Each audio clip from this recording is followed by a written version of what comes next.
நாளுக்கு நாள் தமிழ்நாட்டில் கனமழை பொறுத்தவரைக்கும் குறைந்து கொண்டே வருகிறதா அப்படின்னு நிறைய பேர் கேட்டிருந்தீங்க. கண்டிப்பா அதற்கான பதில பார்க்கலாம். ஏன்னா, இனி வரும் நாட்கள் நமக்கு மழை பொழிவுங்கிறது அதிகமாக இல்லாம குறையதாங்க செய்யும். ஏன்னா, இது வடகிழக்கு பருவமழை கிடையாது. ஏன்னா, வடகிழக்கு பருவமழையா இருந்தா தினந்தோறும் மழை வாய்ப்புகள் எதிர்பார்க்கலாம். புயல் சின்னங்கள் உருவாகும். தாழ்வு பகுதிகள் தமிழ்நாட்டில கரைய கிடக்கும். காற்றழுத்த தாழ்வு மண்டலங்களும் நமக்கு அதிகமாக எதிர்பார்க்க முடியும். ஆனா, இப்போ நமக்கு வடகிழக்கு பருவமழை இல்ல. நம்ம முடிஞ்சு போச்சு. பொங்கல் நாட்களோட எல்லா பருவமழையும் நமக்கு முடிஞ்சிருச்சுங்கிற அறிவிப்புகள் நம்ம கொடுத்திருந்தோம். இப்போ நமக்கு ஏதோ ஓரிரு மாவட்டங்கள்ல மட்டுமே நமக்கு மழை பதிவாகுது. அதுவுமே மிதமான மழை தான். பெரிதளவுல கனமழை கூட கிடையாது. சரி, இப்படிப்பட்ட ஒரு சூழ்நிலையில மறுபடியும் ஒரு தீவிரமான மழை பொழிவு தமிழ்நாடு முழுவதுமாக வருமா அப்படிங்கிறது தான் தொடர்ந்து இந்த வானிலை அறிக்கையில் நம்ம கேட்க போறோம். நீங்க மறக்காம லைக் பண்ணுங்க, சப்ஸ்கிரைப் பண்ணி தொடர்ந்து சப்போர்ட் பண்ணுங்க. துல்லியமான வானிலை அறிக்கையும் பெற்றுக்கொள்ளுங்க. ஏன்னா கடந்த சில நாட்களாக சில மாவட்டத்தில் மட்டும் ஒரு 2-3 மாவட்டத்தில் மட்டும் ஒரு 1 சென்டிமீட்டர் 2 சென்டிமீட்டர்னு மழை பதிவாகிட்டு இருக்கு. மற்றபடி எடுத்து பார்த்தோம்னா பெரிதளவில் நமக்கு மழை எதுவும் பதிவாகாத ஒரு சூழ்நிலை தாங்க தமிழ்நாட்டில்.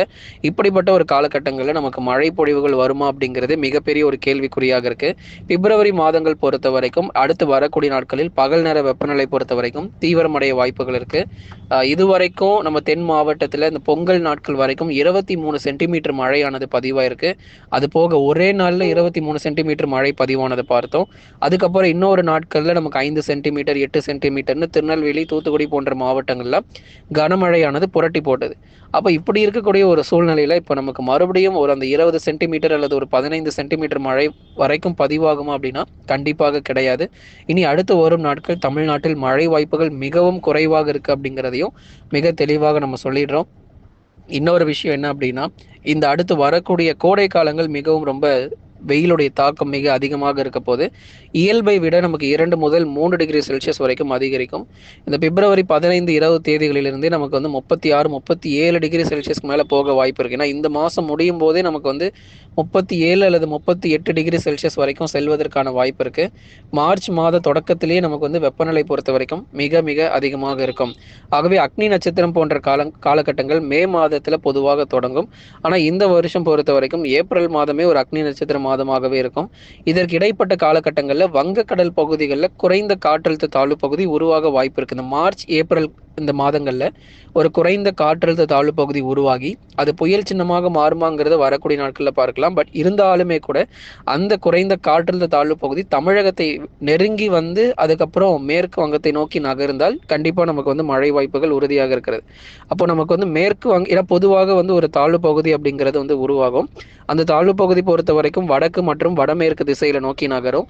சில சமயங்கள்ல அது தமிழகத்தை ஒட்டி வரும் பொழுது இந்த மார்ச் மாதங்கள்லாம் பார்த்தீங்கன்னா சில வருஷத்துல நமக்கு மழை பொழிவுலாம் கிடைச்சிருக்கும். மார்ச் ஏப்ரல் மாதங்கள்ல நம்மளே ஆச்சரியப்பட்டிருப்போம், வெயில் காலத்துல இப்படி ஒரு மழை பொழிவா அப்படின்ட்டு. காரணம் என்ன அப்படின்னா, வங்கக்கடலில் உருவாகக்கூடிய காற்றழுத்த தாழ்வு பகுதி பொறுத்த வரைக்கும் தமிழகத்தை ஒட்டி நகர்ந்து அதுக்கப்புறம் மேற்கு வங்கம் நோக்கி செல்கிறதுனால நமக்கு மழை வாய்ப்புகள் எப்பொழுதுமே கோடை காலங்களில் சில சமயங்களில் பதிவாகிறதுக்கான வாய்ப்பு இருக்கு.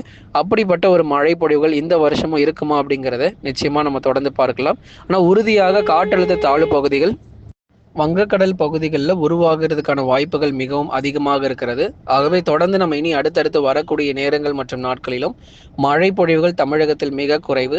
இனி அடுத்தடுத்து வரக்கூடிய நாட்களில் நமக்கு மழை வாய்ப்புகள் தீவிரமாச்சு அப்படின்னா நிச்சயமாக உங்களுக்கு நம்ம அறிவிக்கிறோம். நமக்கு பிப்ரவரி 2ஆம் தேதி வரைக்கும் தென் மாவட்டங்களில் பரவலாக மழைக்கு வாய்ப்பு இருக்கு. மற்ற மாவட்டங்கள் எங்கேயும் எதிர்பார்த்துறாதீங்க. தென் மாவட்டத்தின் கடலோர பகுதிகள் மட்டும் பிப்ரவரி 2ஆம் தேதி வரை பரவலாக நமக்கு மழை பொழிவானது தீவிரமாக வாய்ப்புகள் இருக்கு. மற்றபடி மற்ற இடங்களில் வானம் ஓரளவு மேகமூட்டமாகவே இருக்கும். அதிக அளவு நமக்கு மழை வாய்ப்புகள் கிடையாது அப்படிங்கிறதையும் மிக தெளிவா நம்ம சொல்லிடுறோம். பிப்ரவரி மாதத்தில் ஏற்கனவே நமக்கு மழை வாய்ப்புகள் அப்படிங்கிறது ரொம்பவே குறைவாக இருக்கிறது. பனிப்பொழிவு மட்டுமே அதிகாலை நேரங்களில் பதிவாகும். பிப்ரவரி 2 வரைக்கும் தென் மாவட்டங்களில் மிதமான மழைக்கு வாய்ப்பு. அதன் பிறகு படிப்படியாக நமக்கு மழையினுடைய தீவிரமும் குறைய ஆரம்பிச்சிடும். நண்பர்களே, மறக்காம நீங்க லைக் பண்ணுங்க, சப்ஸ்கிரைப் பண்ணி தொடர்ந்து சப்போர்ட் பண்ணுங்க. துல்லியமான வானிலை இருக்கையும் பெற்றுக்கொள்ளுங்க.